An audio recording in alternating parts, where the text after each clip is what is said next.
Comment est-ce que la recherche sociale vient influencer la politique? La recherche n'est pas objective politiquement. Elle est liée, traversée par de multiples idéologies. On doit développer cette habileté-là d'être présent sur la scène politique, cette habileté de convertir le résultat de nos recherches ou de nos connaissances dans un langage qui est clair pour les décideurs et précis. La recherche sociale influence beaucoup les politiques sociales. Ça ne se fait pas nécessairement du jour au lendemain, ça peut prendre un certain temps. Il faut aussi comprendre qu'une décision est un processus complexe qui ne se limite pas à des données concrètes et même à des recherches précises. Et c'est aussi quelque chose qui prend du temps. La recherche sociale, les politiques sociales prennent un certain temps à être mis de l'avant.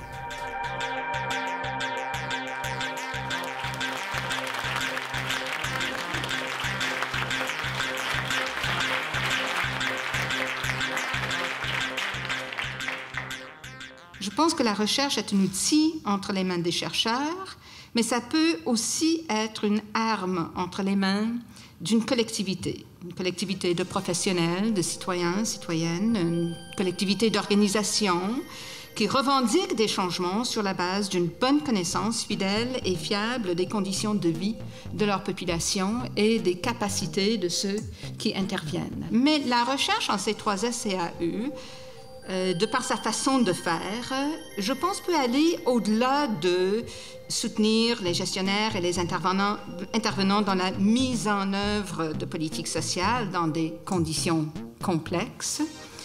Et donc, je pense que les CAU sont devenus un lieu d'ouverture. C'est un lieu qui permet de développer des liens de communication et des liens de travail, en fait, entre des personnes ayant des responsabilités très différentes, et on arrive à développer une compréhension mutuelle dans les CAU qui est probablement plus difficile à développer, mais la participation des chercheurs universitaires au CAU est en soi une annonce de cette volonté de se prêter au milieu, d'apprendre du milieu, d'entrer en dialogue avec le milieu. Comment pouvons-nous, entre les CAU ici, unir nos forces autour d'enjeux partagés, d'enjeux que nous choisirons, unir nos forces au niveau politique? Nous avons une force si nous nous mettons ensemble. Mais encore une fois, ça n'est pas romantique et c'est difficile parce que les enjeux structurels de notre existence nous mettent en compétition. Donc, unir ses forces quand on est en compétition, c'est pas évident. Infléchir, je pense que c'est ce qu'on fait le plus. Infléchir, c'est utiliser une force, comme la force du vent, comme la force d'une politique, dans l'esprit d'une politique, pour la transformer dans une autre forme d'énergie.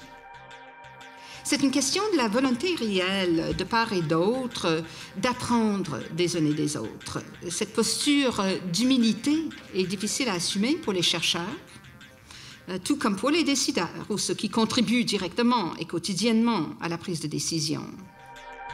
Si on parle de notre rapport aux politiques en CAU, là je nomme quelques-unes des spécificités qui me paraissent importantes dans ce rapport au pouvoir, finalement un pouvoir que nous donne le pouvoir scientifique de l'académie et sa reconnaissance sociale, donc tout ce statut des chercheurs qui nous donne un certain pouvoir, c'est-à-dire le fait d'appartenir à des institutions en santé, à des C3S, ça nous donne une crédibilité quand on parle de pratique et quand on parle de politique. Quand on essaye d'élargir le mandat de façon à inclure des populations qui sont plus exclues, on infléchit des politiques. Donc un travail important, un travail en dentelle, mais qui a aussi toute sa place.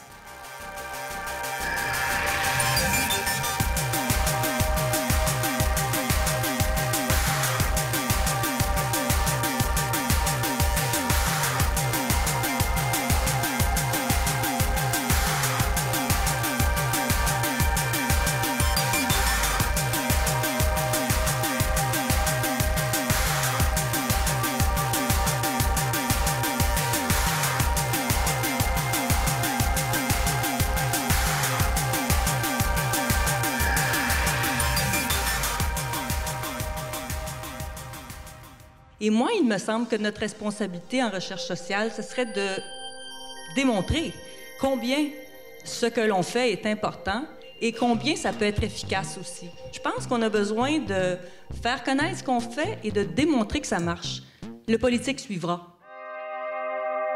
Il est possible, nous espérons, que les décideurs puissent arriver à voir plus facilement la grande utilité des connaissances fiables, crédibles, pour réaliser ces possibilités qui émergent de la pratique.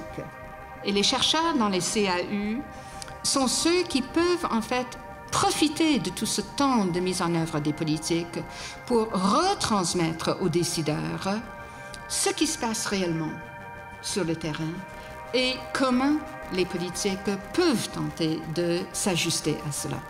Si nos pairs dans le réseau réclament qu'on travaille avec eux en interdisciplinarité, et si dans nos milieux communautaires, on réclame nos services parce qu'on trouve qu'ils sont de qualité et tout ça, je pense qu'on va arriver à influencer des politiques. Et pour moi, la recherche sociale, ça devrait être son premier mandat, démontrer ce qui se fait de bien.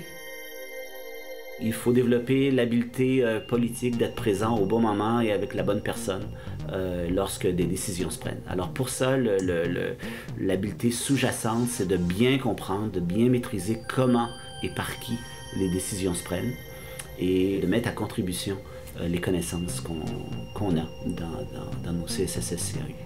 Et en mettant nos billes ensemble et toutes les ressources qu'on a au niveau de la recherche, au niveau des praticiens-chercheurs, au niveau des directeurs scientifiques de nos 6 CAU, on s'enligne pour avoir un impact considérable sur l'ensemble des politiques sociales. D'abord, on peut être beaucoup plus visible, on peut réellement être beaucoup plus présent sur la scène nationale. Je pense que c'est un objectif avec les collègues qu'on va se fixer pour les années à venir. Et ce n'est pas en étant à part, séparés, les chercheurs d'un côté, les cliniciens d'un autre côté, la communauté et les gestionnaires qu'on va pouvoir améliorer cet état de situation actuelle. Je pense que c'est en étant, je dis souvent le mot « ensemble » qu'on va pouvoir agir, réagir, parfois oui, mais agir aussi pour le mieux-être de nos communautés. Je pense que c'est le mot « ensemble » de mon côté qui est important.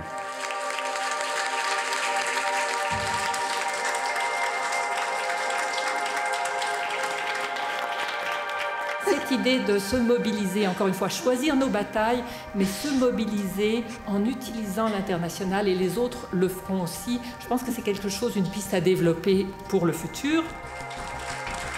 Quand nous travaillons avec les intervenants, par exemple, est-ce que nous pensons à développer un genre de conscience collective chez ces personnes de leur propre pouvoir à agir en groupe pour effectuer des changements, pour influencer ceux qui vont prendre des décisions?